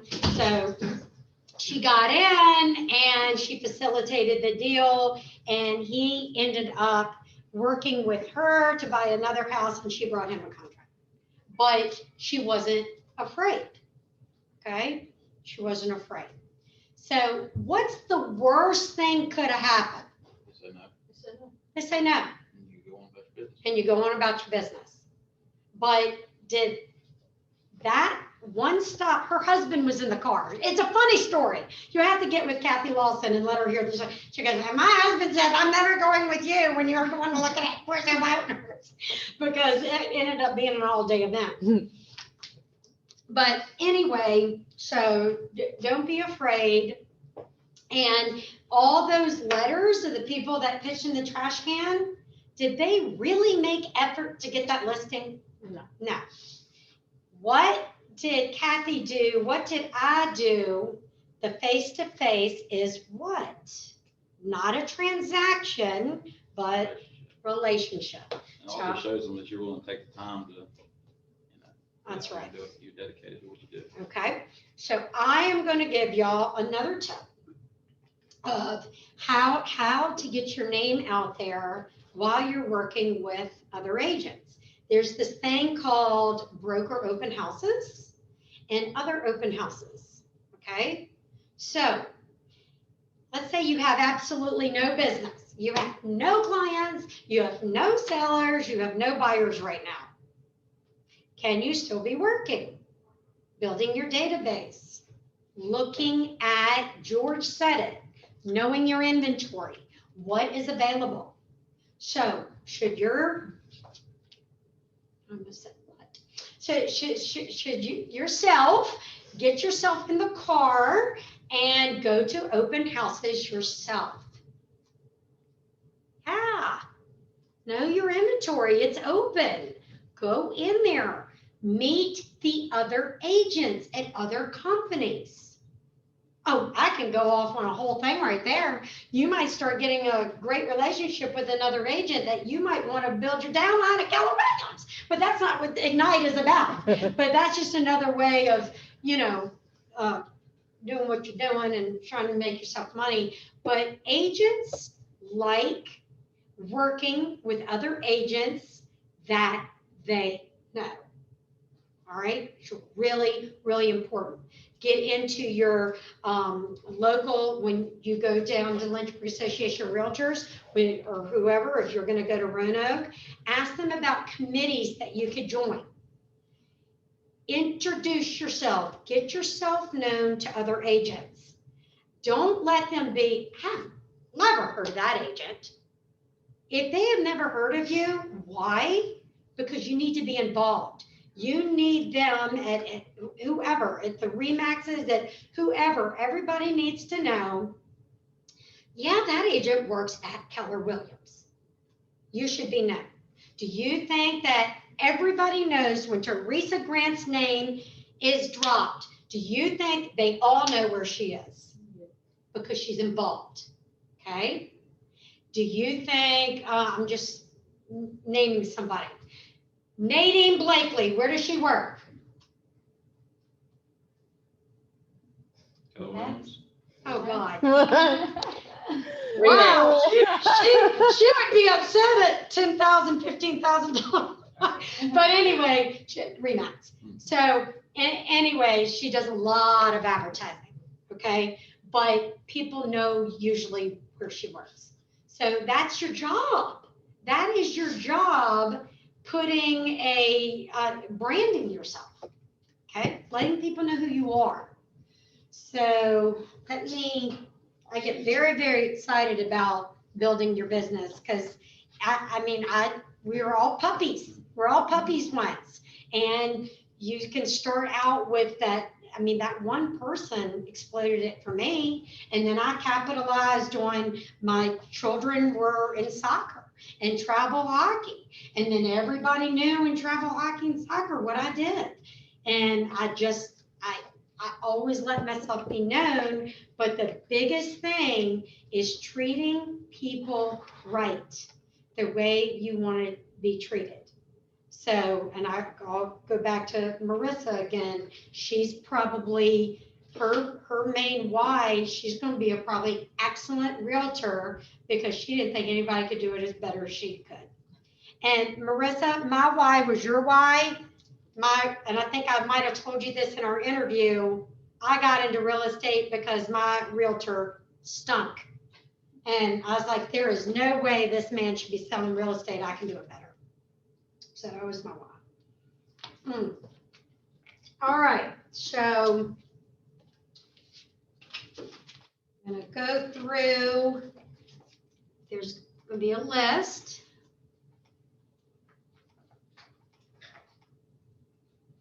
All right. So you've got a lot of stuff in your toolkit. You've got resources, script books. We went through one with Ford, buyer lead sheets. This is when you got your open houses that you can put them on a buyer lead sheet. They're buyers, right? And I gave you a key earlier. A lot of agents say, are you working with another agent? I want you to take that out of your vocabulary, okay? Because people are human nature and they don't want to be bothered. And they will say, yes. Don't allow them a yes or no question, okay? Instead, when they come to your open house, what is the name of your agent you are currently working with? Do y'all see that difference? Huge. Because if they don't already have an agent, they're stumped. Because they're normally going to hear, are you currently working with an agent? Yes, we are. I don't want to. Leave me alone. Don't bother me. What is the name of the agent you are currently working with? Like to put their name down. We don't have an agent yet. Bingo. Bingo. What's your job now? You want to build that relationship very quickly. And you want to be their next answer. Well, let me explain to you. Gloria, your name is? I work with buyers and sellers throughout our community. And if this house doesn't work with you, I can show you all the other houses that are currently listed. I would love the opportunity to earn your business and to be your buyer agent. How does that work? Well, it's kind of a free offer because the sellers in this community pay me. We do a buyer representation agreement, just so you know I am fully working with you. And in the event where the seller is not paying commission, we will discuss there how that would work. But 99 times out of 100, if it is listed, the seller pays me, not you. Wouldn't you want somebody to work on your behalf to where you don't even have to pay them? Yes. Well, what are we working for? Let's make a buyer consult appointment. Now, what's some other things that you need to ask these buyers once you've already started that engagement relationship? Do a lot of people out there, they're lost, guys. Most people in an open house, they're looking at houses and they don't even know if they qualify to even buy the house. What are they doing? Right? It is now your expert position as a realtor to guide them in facilitating on, will you be paying cash for a home that you're purchasing? Never, what you don't want to do, guys, is never assume by the book of a cover if they have money or not. I can just tell you from personal experience, the one time you think they need help in financing, they're like freaking millionaires and you don't even know it. And they're in, hold up dungarees. So don't ever assume. So just say, oh, you're out looking for homes? Is this something you're going to be paying cash for? Oh my God, no. Oh, well, what is the name? Don't say, listen to me carefully. Don't say, are you already working with a lender? That's the same question as, are you already working with a realtor? Ask specifically, what lender are you currently working with to help you get pre-qualified, since you're not going to be paying cash? What is that going to do? If they don't really have a lender yet, are they going to be able to answer that question on the spot? No. They're really, really quick. Right. So there's some, guys, I know this sounds crazy and fundamental, but asking the right question and the way you ask it will almost facilitate if you can get them as a buyer. Okay. How many of y'all have ever gone car shopping? Okay. When you're at the car lot, oh God, here they come. I mean, okay, park way back. I just want to see how much this is. Oh God, here they come. I don't want to talk. There's some fear in us as human people where we do not want to be approached when we're just looking, okay? It's the same thing when you're looking at a house. They don't know you yet. They don't know that car dealership person yet. There's no relationship. They haven't been referred. They're curious. They might be looking for help. We don't know where they are in the process. But that's why you go back to the, what agent are you currently working with and what lender are you currently working with that help you get you pre-qualified in this transaction? They will all of a sudden say, oh, this person's engaging with me, So, little stuff. I just don't want an essence of time. Okay, I'm good. So, 411, that's just what you should be doing. Plan your day checklist.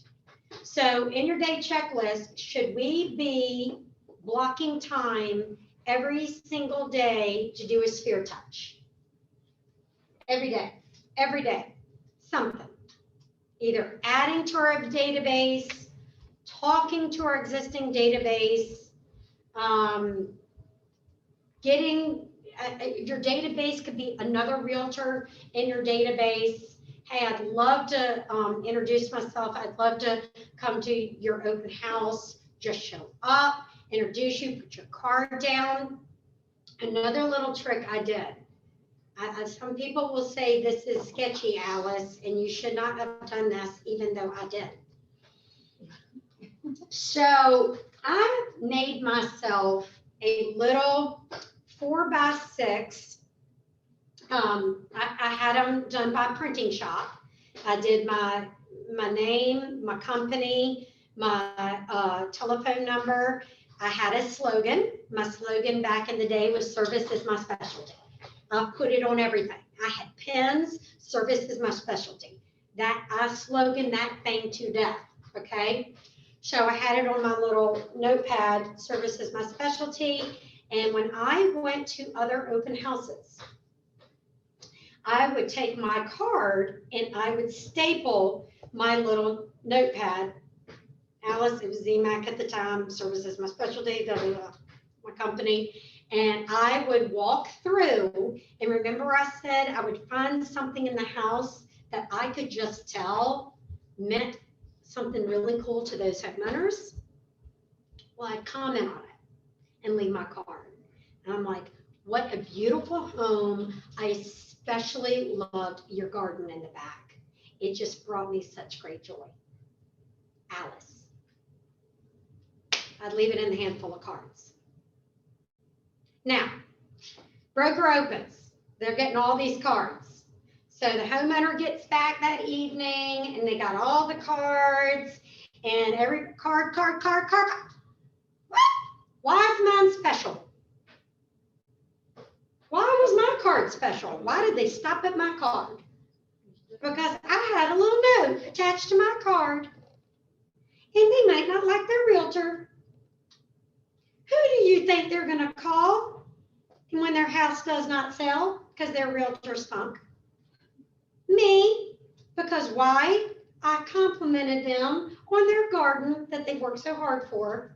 And did I get listings that way? I hate to say it, I did. But all back to generic. I just went out of my way and did one more thing that the other agents weren't doing. So think out of the box. That's really make it more personal for them. So Made it personal, made it personal. And I would get a call. Hi, this is so-and-so. You came to my home today.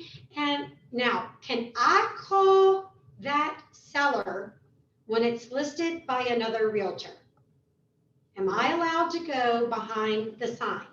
No. But are they allowed to call me? Yes. If they've made initiated contact, now we can have a discussion. And if they want me to come in, their listing is about to expire in 2 weeks. They want to know what I can do differently. Am I allowed to go on that appointment? If they called me. But I can't solicit other people's listings, okay? All right, so that was just another little win that I would do. Previewing homes, kind of just went over that. Pre-listing questionnaire. All right, this is very interesting because I think a lot of realtors forget of the why somebody's even selling. So who can share maybe on Zoom there? I don't want to forget about you guys. Cynthia, when you got that listing and you're new, did you do any kind of pre-listing questionnaire? You mean to the person selling? Yeah. No. Okay. I mean, she just like came in and then told me why she wanted to sell it. Okay, do you mind sharing what that was? Yeah, it was her brother's house and he is now in a nursing home and she had power of attorney. So he didn't need the house anymore and she doesn't live there. So it was just, she was just wanted to sell it. Okay, so without you even having to ask, she pretty much provided you what you needed to know. Yeah. Okay, so in my pre-listing questionnaires, and I'm gonna be honest with you, I don't call it that. I just call it, finding out their why of listing. Guys, this is really important going back to building the relationship because there might be more to the story of just come list my house. It could be, so you're listing this house, what is the best time frame? In a perfect world, I use that a lot. In a perfect world, what is the best time frame if we got a buyer today when you would want to close? Why is that important? Yes, maybe where they're going, they have another offer already. Maybe they haven't even started looking yet. Maybe they want a door-to-door close. I mean, there is so much knowledge you can get by going, where are you going? Okay. Turn into another. Yes. to Nevada. Oh, have you already started looking at homes in Nevada? No, we thought we would get our house under, contract first and we blah, blah, blah, blah. Well, you do know Keller Williams is in Nevada and I have an agent there that can help you. This is what we do. I am full customer service for you. Let me make sure you are well taken care of on that side so we can work together for a very smooth transition for you. Okay? What else is very important in timelines of in a perfect world when you would want your house to close? Can anybody think of something? Jennifer, you should guess this one because you have children. We waited until after Christmas. We explained that we did not want to close until Christmas was over because we wanted our last Christmas in our old house. Okay. So Kids in school. Kids in school. Kids in school is a big one. You want to go ahead and get it on the market in time to not have too many people to compete with. We don't have to worry about that right now in this, era. But so in a normal real estate market, a lot of people want to wait till end of April, beginning of May, because by the time they close, they'll be finished school. But a smart realtor would say, let's get it listed in March, but we can facilitate in the agent notes that you may need to rent back until June 1. But let's at least get it on the market, okay?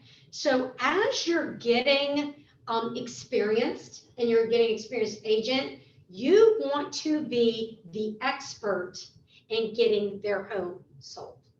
You want to be the expert in being the buyer agent, okay?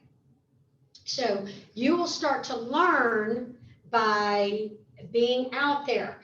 What George said earlier, knowing your market, knowing the inventory. And I'm telling you things right now, you could have done a CMA on a house last year at Smith Mountain Lake, and it's already $200,000 more than it was last year.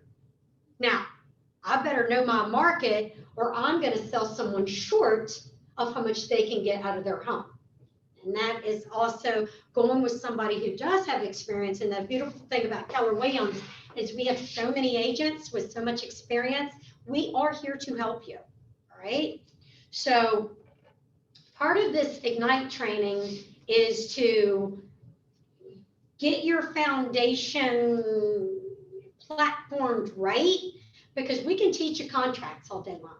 We can teach anybody the Virginia Realtor, the Lynchburg contract. We can teach you the listing contract, but it is really, really hard fundamentally in other companies. They don't get this. Yeah, I was getting ready to say I've heard they just kind of sink or swim. Yeah. Oh, you got a listing over. I'll help you. I'll help you fill out the paperwork. Bring me the money. Yeah. Yes. So, this is really, really important. So in a pre-listing packet, guys, that is just basically making sure is their house on septic? Is their house on well? Do you need to go down to Franklin County Health Department to see, this is a big one, guys, to see if their 4-bedroom is really a 3-bedroom septic. That's your job to really know what the heck you are selling, right? So to get a plat, ask the people, do you have a copy of your deed? Do you have a copy of a plat that I can upload in the document file? Okay, more information is key. And then there's some things you don't want to know. You do not want to know some things. You don't want Mr. Neighbor coming over and telling you everything about the house. You do not need to know everything. So, because if you know and it's a material adverse defect, you have to disclose that. So sometimes, don't do all that. But, and then I'm going to go back to one more thing. We're back to open house. So Jennifer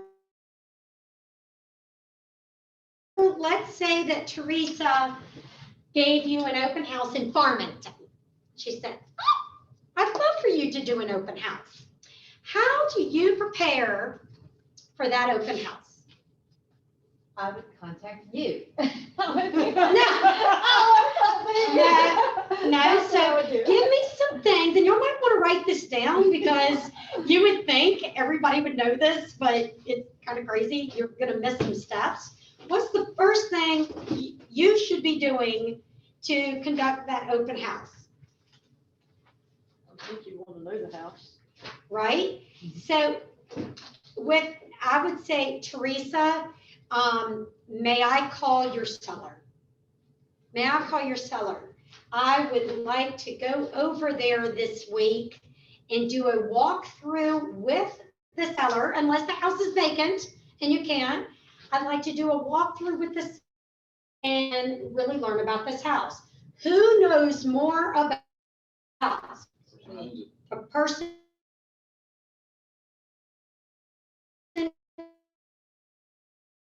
who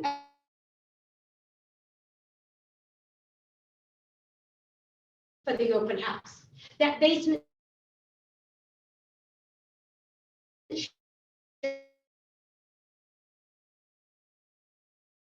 and I said, I gotta tell you, incredible walk-in closet I've ever seen in my entire life. And the open house person goes, closet? I'm like, it was through the back door, through another door. They didn't even know. They're doing an open house. Super cool to the house for storage. That could sell a house right there. They didn't miss it because they did not bother to find out about the house that they were doing. They just showed up, put a sign in the yard, hoping to troll for a buyer. No product. Back to George's comment. Know what you're selling. Know what you're. So, but what also does that do? Not only for Teresa, do you think just when Jennifer asked Teresa, may I have the information for the seller so I can go to a preview of what I'm going to be doing for the open house? What did Teresa just do? I want her to host the next one. Wow. I want Jennifer to host my next open house because she's going to go over and meet my seller to learn about the house. She's serious, right? Simple. Okay, so now you've met the seller. You've gone over there. And then what else could that seller provide you while you're there? Information on the age of roofing, appliances, water heaters, ACs. Yes, but I'm going to go one step further. Talk to me about your neighbors. I believe wholeheartedly that a neighbor would want to choose their next neighbor. I am going to go over and introduce myself to the neighbor behind you, the neighbor across the street, and on each side of you, could you help me with their names so when I introduce myself, I'll already be able to know how to greet them. I want them to know I will be hosting your open house Sunday from 2 to 4. Oh yeah, Gary and Wendy right there. He works, they all of a sudden you will know if they have, they just, they'll just, oh my God, oh, they're never home. They're in California. So you're not going to be able to, but this is what I used to do. So, and I'm starting to build a database off an open house of a person I did not even know yesterday. And I'm going to have 5 opportunities to go meet 5 families. So let me walk y'all through this. Knock, knock, knock. Hi, I'm Alice with Keller Williams. I just wanted to introduce yourself. Is it Wendy? Yeah, how did you know? Oh, well, I asked the seller your name. I'm gonna be hosting an open house on Sunday from 2 to 4, so you're gonna see some signs, and I know, by God, I know you wanna almost choose your neighbor, so I don't know if you have anybody at your company or what you do that are looking for houses right now, but I'd love for you to invite them. Here's a couple of my cards. And also, I'm a representative of Keller Williams, and this is Teresa Grant's listing. But if any time there's a light left on after a showing or anything like that, would you be so kind to call me so I can facilitate getting that light off, especially if it's shining in your bedroom when you're trying to sleep? Sure. What have I done? What have I done, guys? You made that first. I have not only cared about this person's house that I'm selling, I want to make sure I'm going to save on their electricity, but I'm going to incorporate the community to help me sell their house and help me protect their house. Okay? Agents leave doors open, guys. I have gone to a showing where it was back-to-back showings, and don't ever do this, by the way. You lock it up. I don't care if they're standing there with their client, because there's a thing called Super Key for a reason that y'all pay for Super Key. It is not fair to a seller not to know who was in their house. And these agents that, oh, I'll just leave it open.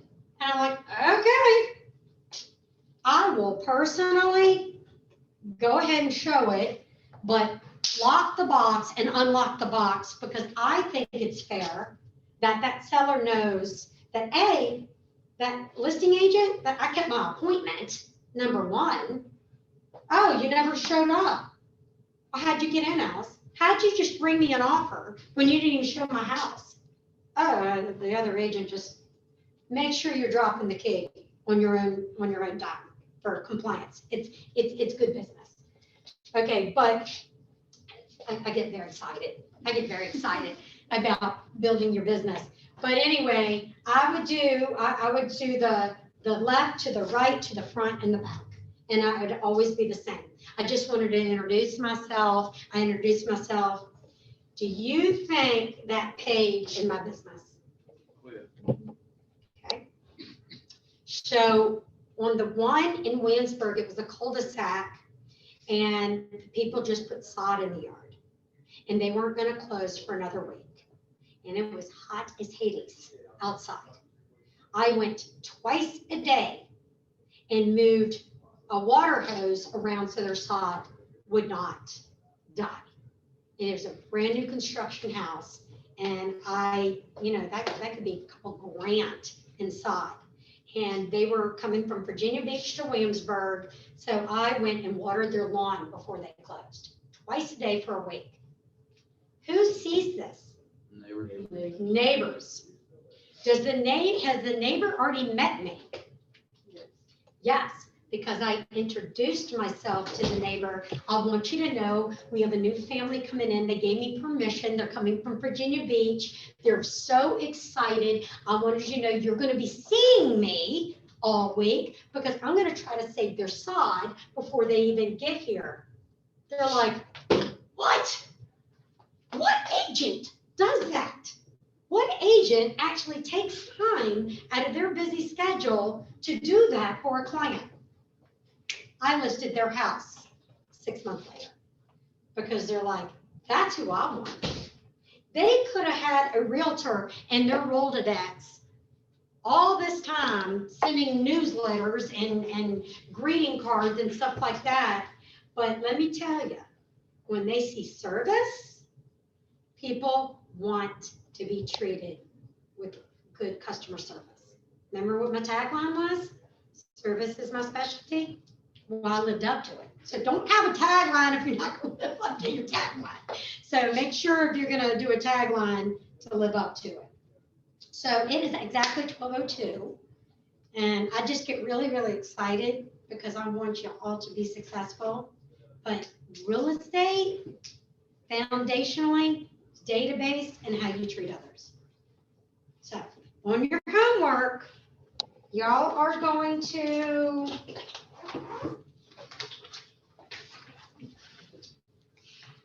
I want you to go to Ignite Prospecting and go back and fill out anything, ahas, anything that you want to rediscuss.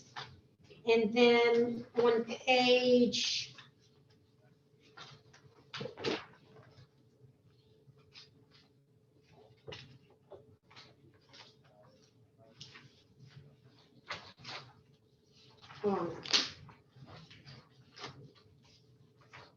okay, go to page 9 and do a couple of scenarios with different activities that you can do each day. On page 9, and that's going to be under elementals prospecting.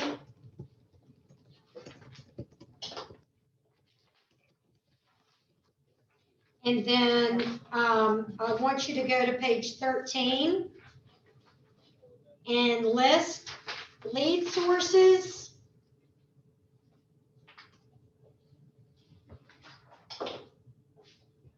Just follow those instructions on page 13.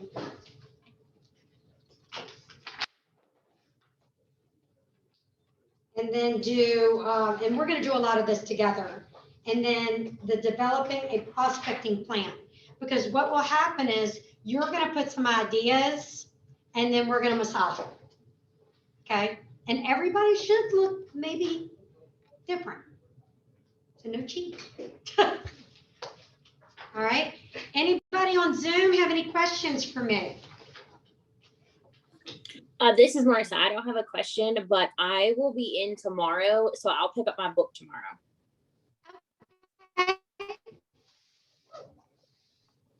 All right, Roxanne, Cynthia, Marissa, any questions? Nope. All right. So what was your biggest aha of today? You're breaking up. What is your biggest aha of today? What was your biggest? Oh, when you said your card with the guy that the contractor, and then you wrote, that's really good. Yeah. Yeah. Yeah. And that cost me like a whole bunch of gift cards. He moved to North Carolina, by the way. I still keep up with him. Oh, okay. Really sweet guy. I'm like, what? You moved to North Carolina? But anyway, how about you guys? Biggest aha? Making contact stuff really isn't as hard as you thought. Like, when I started this, I was like, man, I got to start over, and I really don't, because I can take guys that I welded with and all that, and use those to, help grow the business. Yeah. How about you, Jennifer? Oh, gosh. My biggest one, I think, is just how important it is to self-promote. And that's a hard thing for me. So I've got to really step out of my comfort zone and just put it out there. I'm a realtor and get those business cards out. When you go out to eat, leave a business card in your check. Yeah, right, yeah. Yeah. Because I know that's going to be necessary for me to just build my database. Mm-hmm. Right, right. When you go to like nail salons and hair salons and stuff like that, and typically there's like all these business cards. Guys, don't do that. Don't. You are not a Rolodex, okay? You've got to think, how do I make myself different? So I will give you next week a couple of things I did that was free. There's ideas that you can do for free that other agents don't think about. So just if you see a whole bunch of agents doing one thing, don't do it. Do something that you don't see somebody doing, if that makes sense. Huh? You gotta stand out. Yeah, you just gotta be different. And usually it's community stuff. It's like something that you're really good at, or say you're doing martial arts or something like that, and that's just something you like to do. Then you sponsor a little tournament for that martial arts studio. Who's doing that? Right? Or, just different little things. So you need to stand out. So think out of the box. So I'm going to leave everybody with, think of one thing out of the box that you can do to stand yourself different. That's going to be bonus. All right. And I will see y'all next Monday.